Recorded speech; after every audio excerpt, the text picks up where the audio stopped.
Hey everybody, Chris George here for our Facebook and LinkedIn Live Fridays. Today we got a topic about what you should be thinking about when getting ready to launch your subscription. I'm getting a lot of these questions. A lot of entrepreneurs are looking to start a subscription, so I totally get it, and it's exciting. And anything that I can tell you that can help have you make better decisions for your business, because launching is so important, and there are so many things you need to really be thinking about when going to launch your business. I did a session with Carrie Zenner from Carrie's Marys on Wednesday. You guys should check that out. She had some really good questions in there about going to launch. So I got some good stuff to talk about today when thinking about launching your subscription. And it's not just about when thinking and if you're not started yet, but this information is great even if you've already launched, you're a few months in, and you're trying to think of some ways to sort of expand and grow. And hey, happy Friday. Thanks for tuning in. A couple housekeeping items. SubSummit's November 11th to the 13th. Make sure you go and get your tickets. You can get free tickets to that event at SubSummit.com. Our YouTube channel has a ton of great content. So go to YouTube, SUBTA, search SUBTA. You can subscribe to that. And again, I want to thank everybody who's tuning in on Fridays. It means a ton to me to see all of you come and watch. And more of you are tuning in. So I appreciate it a ton. I can't thank you guys enough. And if you have any questions through this talk today, feel free to drop them in here, drop them in the comments. It'll pop up on my screen and I'll answer them. I love being able to field questions from you guys. Also, lastly, if you guys want to be on the session with me and do a Facebook Live or a LinkedIn Live where you can ask me questions, you can go to SUBTA.com/ChrisG. There's a form to fill out. So please feel free to fill that out and we'll get you on and you can field some questions over to me. So, a couple things, what you should be thinking about when launching your subscription. Number one, and this is probably the most important thing, is what's your go-to-market strategy going to be? So a lot of you have ideas. You've got great ideas. And as we know, and you've heard this before, ideas are cheap and execution is everything. On the flip side, and this is something that when I had my podcast with Gary Vee, he mentioned, execution on bad ideas is also a really big waste of time. So what's really important while having the idea is thinking about what's the go-to-market strategy going to be. You got an awesome idea for a subscription. You're building a website. You've got a brand. If it's a subscription box, you've got the box. You've got the items going into it. It's amazing. You've talked to people. They love it. The truth is, though, how are you going to get exposure to it? I always joke, building a business and building a website, it's not like the field of dreams. Just because you build a website doesn't mean anybody's going to show up to your website and make a purchase. So we got to build awareness, right? And for some of you that are young entrepreneurs, aspiring entrepreneurs, you don't have a ton of marketing dollars set aside for this. So you got to get scrappy. But I want you to think about, how you can use some money and budget it towards marketing, because we got to get exposure to the new website, to the new brand.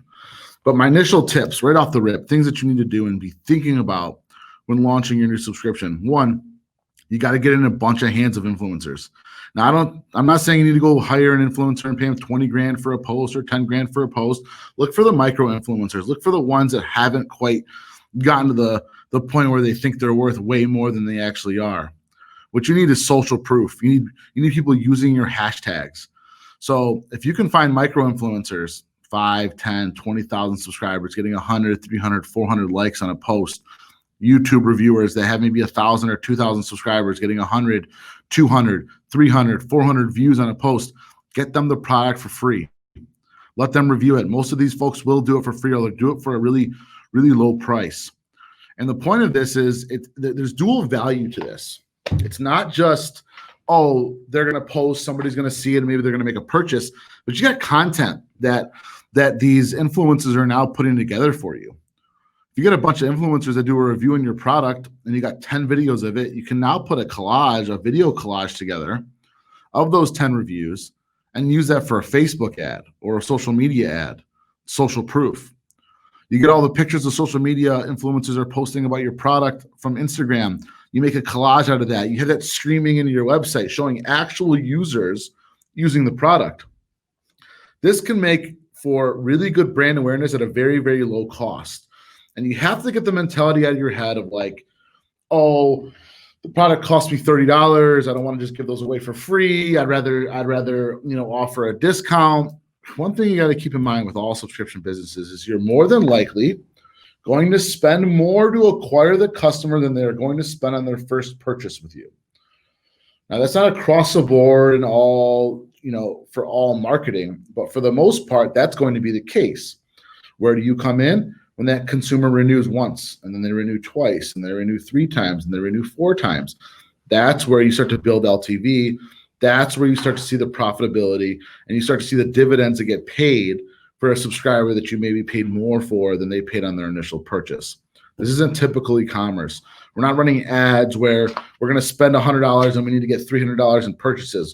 You're going to spend $300 and maybe get $150 in purchases. Consumer's going to renew. So very important, you start to put together a go-to-market strategy. Part of that go-to-market strategy, start to build an influencer list. If you get 100 people that you can get the product out to that can then post about the product, that is all you need to do is maybe get 1 out of every 2 of them to convert somebody. And you're really converting at a really low customer acquisition cost. So very, very important. That's number 1. Number 2, think about budgeting some sort of ad spend here. So even if it's $2,000, $2,500, $3,000, $1,500, $1,000, we got to get some Facebook ads rolling, and that's where I would start, especially on the retargeting side. So, you got top of the funnel traffic. You have some dedicated to prospecting, which is new outreach. You get some to retargeting. So the new outreach is coming in. Your social media influencers are driving people to your site. You then use retargeting ads to eventually convert them. You're going to always convert people with retargeting ads cheaper than you are going to do with prospecting. My suggestion is part of your budget, part of building out your marketing plan, set aside some dollars to use on social media so we can start to gather some data and build really good ads to convert members. Next, box reviews.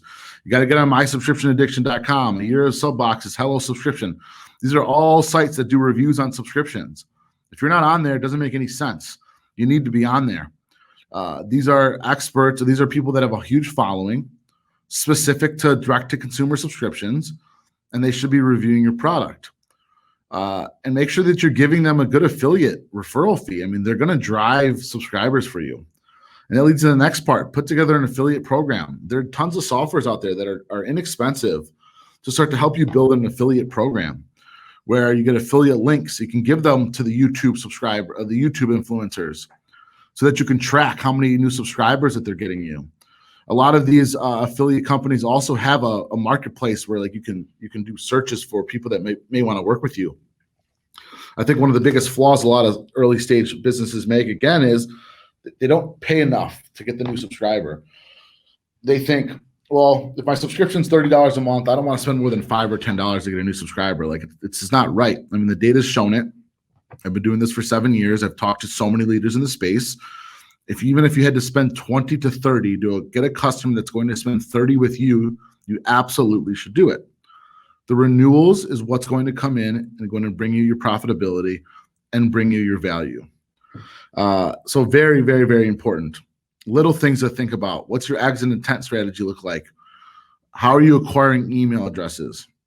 I've said this before in a ton of talks I've done, as well as on this show. I hate when they go to leave and the pop-up right when you land on the page is enter your email for 20% off. I can't stand that. What I'd like to see you do is provide some sort of value for the customer for their email address. Maybe it's an ebook. In a lot of cases, that's the best way to do it. Depending on what your subscription is, you can create a little digital book, and you can with some really good content pieces.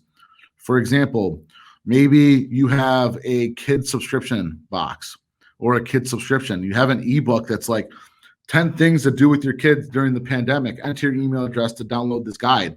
Tons of parents are probably going to do it.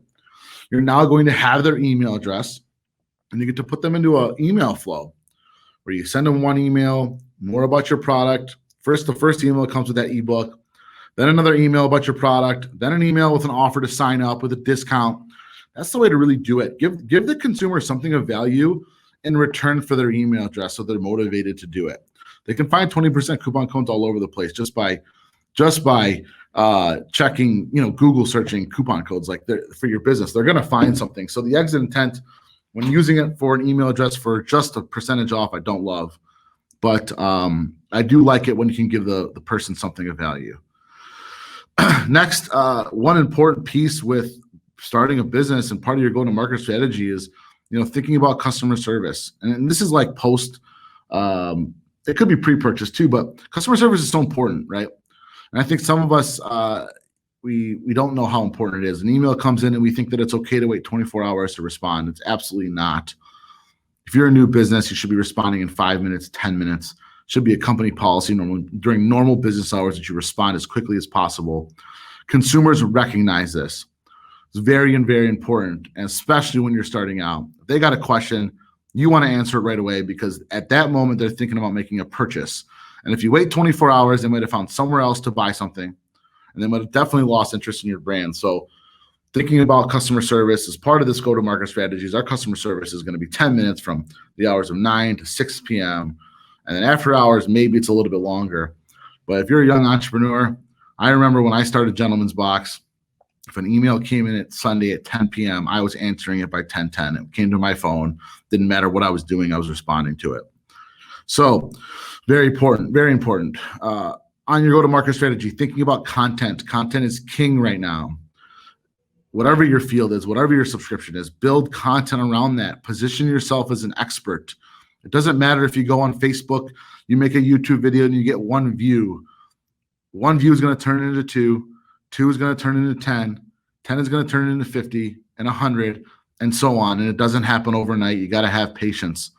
Building a business is an infinite game. There's no, we need to, you got to get this mentality out of your head of like, oh, I need to build this business and it has to make me $1 million in the first year. Like, that doesn't happen. This is a long game.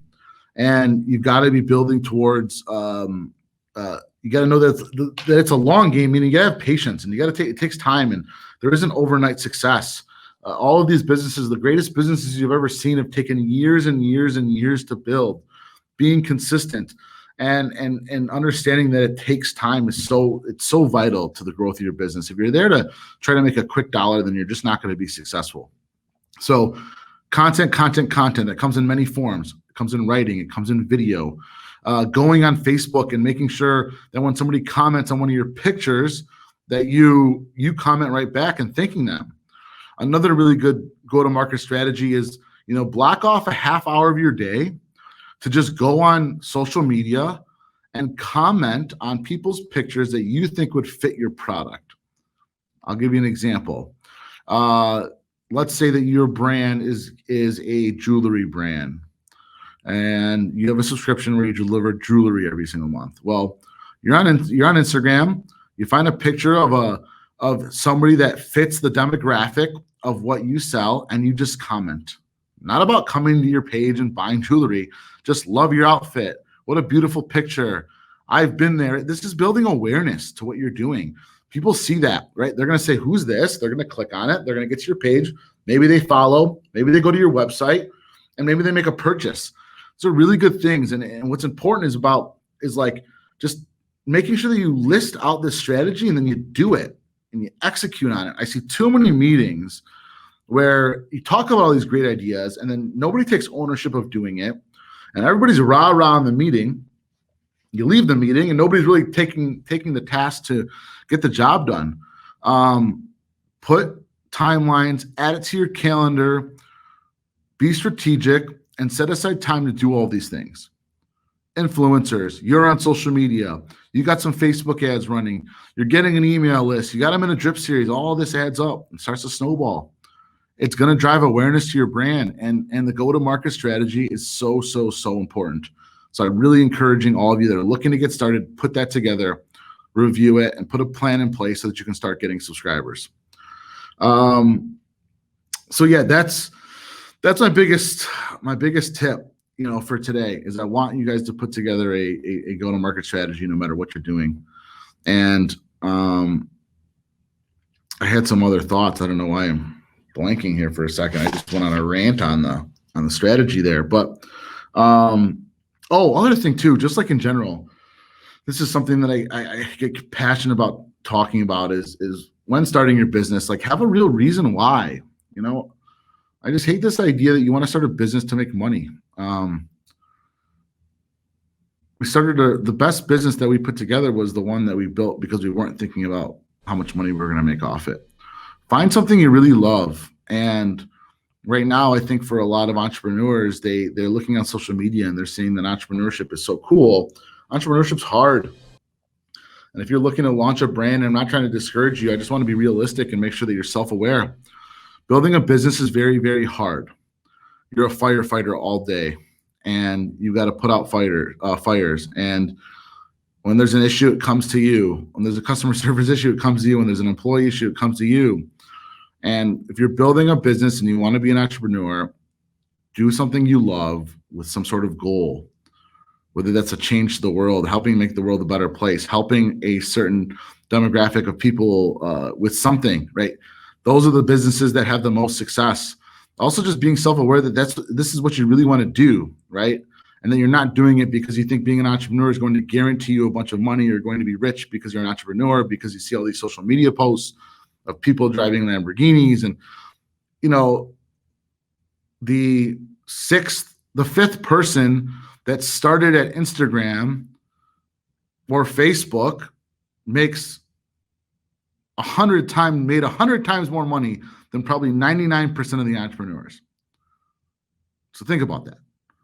You know, so very, very important. And so make sure if you're going to do this and you want to be an entrepreneur, you're ready for it. You find something you love, something you enjoy doing every single day. You're going to you're going to live, breathe, sleep this business, and make sure you're totally self-aware of what you're good at and what you want to do every day. And so somebody did just post something here. Let's see here. So somebody put a note here. It says, I created some content similar to an ebook idea you recommended. It's resulted in a few email signups, but it's happening slower than I expected. So I can't see what it is because StreamYard's not showing me, but to answer your question. So one thing that's very important is that you A/B test things on Exit Intent, right? So there could be a couple reasons why the ebook's not getting as much attention. Maybe it's just a topic that isn't as interesting as you might have thought. Two, it could be that, like, I would A/B test. I would have two different ebooks, see which one's getting more email signups. Also, you know, it's okay. You said it's slower. It's happening slower than you expected. I think I would just test different ebooks. And also, you look at test it against giving them a coupon code, right? I'm not saying that I know I'm right. I'm saying that I think it's better to do that. But depending on your product, it might be better at that moment to give them 30% off. So what I would do is, you know, A/B test Exit Intent with a discount code against one with an ebook, and then try a different ebook, and then also try an Exit Intent that says sign up today and get a free gift, right? The one thing that's for sure is data trumps everything. So we can all think, or I can say, I can have a gut feeling that this would work better, but for every brand, it's different. For every demographic, it's different. There's certain things that are appealing to others than and different people. So for your question, what I would do is A/B test some things, have half the traffic see one version versus half the traffic see the other, see what's performing the best, and then boom, use that one. So I don't know if anybody else has any other questions. This was great. We went about 20 minutes. I love jumping on again at 2 o'clock. For all you that tune in, I love you guys. Thanks so much for watching. I'm also I plan to do a session, which is going to be 1 hour, and I'm going to get 6 brands that want to ask me questions. So you can apply again at SubSummit.com/ChrisG. I'm going to grab 6 companies. We're each going to take 10 minutes jumping on live. You're going to fire off questions to me. I'm going to answer them. I think it's going to be exciting and awesome. And also, for those of you that tuned in late, SubSummit, November 11th to the 13th, tickets are free. There is a premium ticket. It gets you access to a couple different networking lounges, but you get all the content, Expo Hall and everything for free. Go sign up. There's also a hosted buyer program that gets you a free premium ticket. So if you're interested in that, you can do that at SubSummit.com. And then also too, SUBTA.com is free. So all of you should be joining that. And I'm sure a lot of you are SUBTA members, but I want to make sure that's out there. Tons of free content. I love giving advice and helping all of you grow. And I want to see a ton of you, you know, checking with a lot of you 3, 6 months, 12 months from now, and see some of the things that I recommended work. And I hope to see you grow your business. So I will see you guys next Friday. And I got some really good speakers coming up. We got somebody coming on from Ipsy, which is going to be awesome. Really excited about that. So hope you guys all have a great weekend. If you need anything at all, as always, feel free to email me, Chris at SUBTA. Talk to you all soon. Thank you again for everything, and hope you have a great weekend. Thanks, guys.